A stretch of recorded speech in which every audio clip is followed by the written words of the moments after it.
Hello mga kawidful! For today's video tutorial ay tuturo ko sa inyo ang 5 tips para sa proper engagement sa Webpoll. Una, save and share. Paano ka pa mag-save and share sa post ng ibang content creator? Pindutin ang 3 dots sa gilid ng post, tapos i-click and share.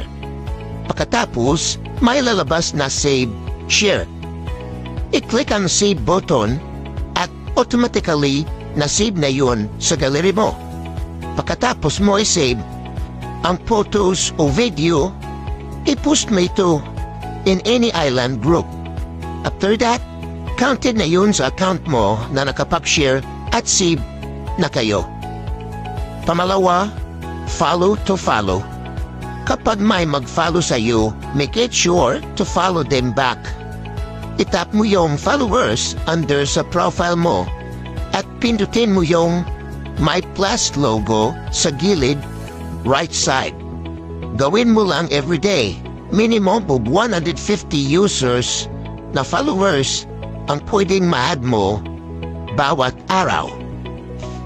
Pangatlo, watching videos or photos. Panoorin mo ang video or pictures sa loob ng 30 to 60 seconds or more.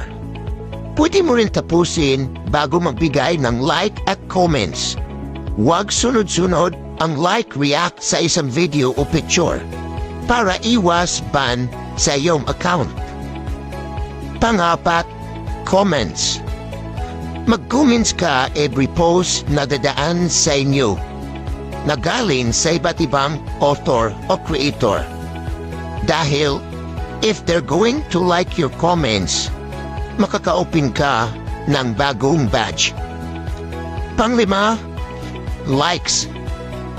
Lahat na makikita mong comment sa post mo or post ng other content creator, i-like mo ito ang mga comments nila.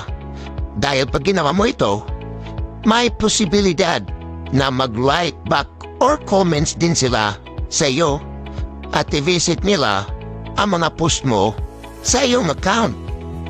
Remember this, interactions to other content creator is big help para mapansin agad ni Webpoll ang account mo.